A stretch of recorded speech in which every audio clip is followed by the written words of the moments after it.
Hello and welcome back to Pushing Technology to the Limit. Today I got an interesting video for you.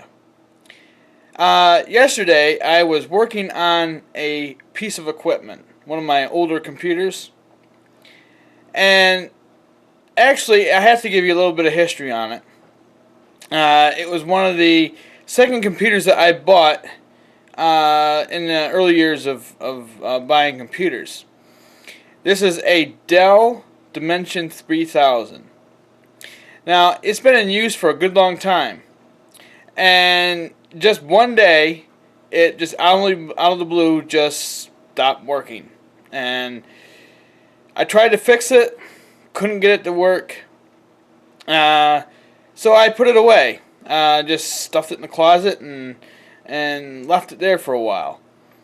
And so now I brought it back out because I needed it for something else, and I was tinkering with it. It was making all sorts of racket, and it was going dang, dang, and it was like you couldn't tell what was going on. It was like, the video wasn't coming on the screen.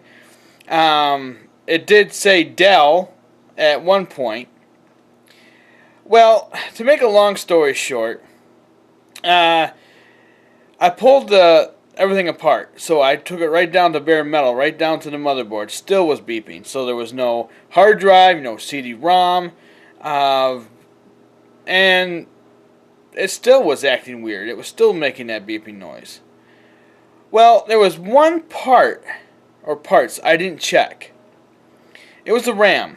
Now this computer has had a hard drive upgrade, a DVD upgrade, but I never put brand new RAM in it. Now when I took this RAM out, it was the original RAM that came from the manufacturer in Dell. I was like, geez, I don't know why I didn't check it out in the first place. And I had that happen to me before on one other system where I had a problem, couldn't get it to work, set it aside, probably was a year. I know that this has been a lot long. It's been sitting down here a lot longer off than just a year. I just got kind of frustrated with it and said heck with it. And actually a couple times this year, I was ready to throw it out. So that's why I call this back from the dead. Because this computer is back from the dead. I mean, it worked. I mean, the Dell symbol came up when you turned it on, and then it was very weird how it was acting. It was, when it would come up, it would say no boot device found, and I'll tell you one thing. I've forgotten a lot about these systems, how they work, because these you have to configure each device that is inside your computer. So back in the old days when we did have IDE, that's what this computer is at, you had to have jumpers on your hard drive to tell the chain which boot you want it from, whether you wanted to tell it whether it was a master hard drive, a slave hard drive, or there's cable select, which means that the computer will decide what order that goes in. Now I found out in the past number of years with fixing these things and upgrading them that the cable select didn't work so well.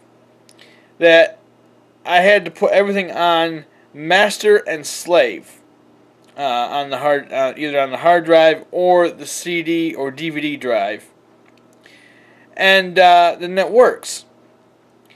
But with the new hard drives, you don't need jumpers, which is a heck of a lot easier than these old computers, because I just put a hard drive in, plug the SATA cables in, and I don't have to think a thing about it. It just comes on, and I just either load the operating system and I'm ready to go. But these ones are a little bit harder to get going. I mean, if you're doing something special with them, and if you're adding more to it, that's another thing that makes it harder with these older systems. So the next time that your computer goes wacky,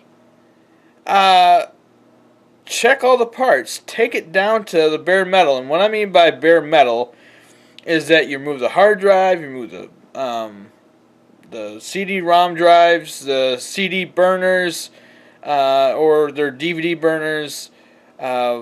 Some computers now have flash drives in them where you can plug your memory card in it from your camera of whatever make it would be, and just start filling with this just basic stuff, and then start adding a few things at a time.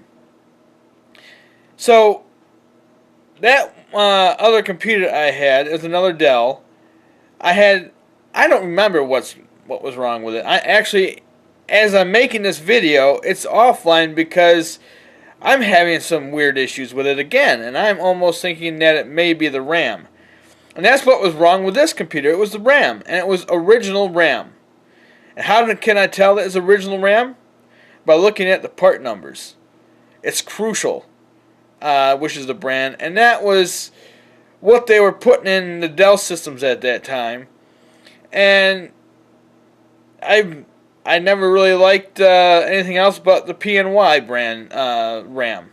They've always worked solid. So let me show you that stick of RAM right now.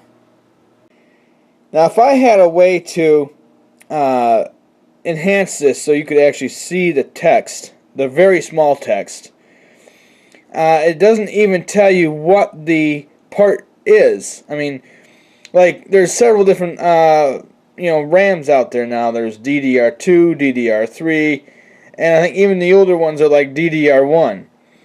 So this is, I think, DDR2, and I just need to buy a new RAM. I mean, I got 1 gigabyte left in the computer. Now this one only holds 2 gigabytes, which isn't bad for what I need. Now if you're wondering why I fix old computers, it's not because I'm cheap. It's because I like the challenge of fixing older things.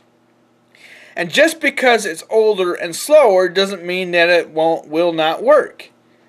I've got a lot of stuff on some, well, what should I say, lower grade computers.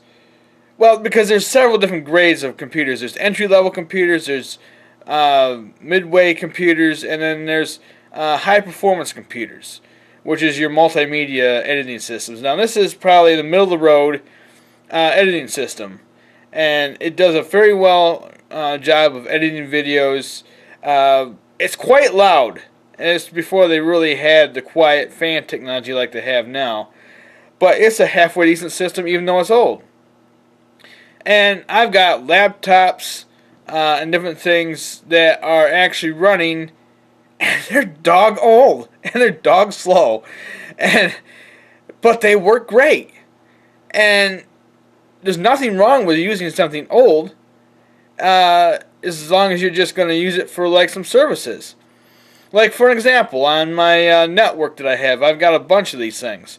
Some of them are actually a media server where I share like my music files with our digital radios throughout the home. There's another system I have that's a video server, which shares the videos with our TV sets in the house. So there's a bunch of stuff that each one of these computers can do that doesn't take an awful lot of power. And sharing media does not take an awful lot of resources unless you've got a lot of users on that computer that are accessing it for the network, which I've never had a problem. And I've turned on everything.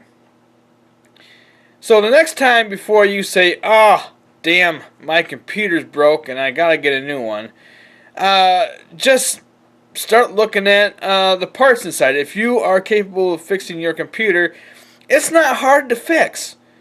I can do it myself, and I didn't have to have an education to fix computers. I just started pulling them apart and reading part numbers.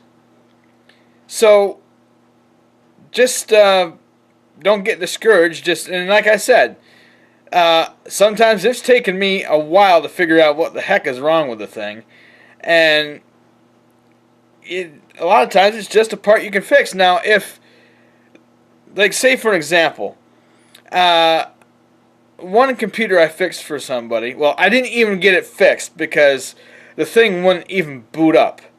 The thing wouldn't even say whatever the manufacturer was, whether it was Dell or HP. That was a motherboard problem. But when the thing is beeping and the thing is running, then you have a better chance of fixing it. Sometimes it could be the video card, and you'd have to get a new video card, which is not bad. Now this one is built in, so I would have to get another one for it that's outside of, I don't mean outside, but it fits into one of the slots on the motherboard. But I hope you found this interesting, that even though it's old, it is repairable. Just because they say that it's out of date doesn't mean that it has to be. You can use old stuff for a bunch of things that don't take an awful lot of power. And that's why you see this big row of equipment back here. Now, a lot of these systems back here are for editing and video publishing and web design and different things like that. And these are power horses. And there's also in the mix of like these older systems where they're not very powerful at all. So I've got a mixed batch of different age computer equipment, and it all just works fine until I need to fix one. But I hope you found this video interesting, and I'll see you the next time on another video that I'll do. Have a great day.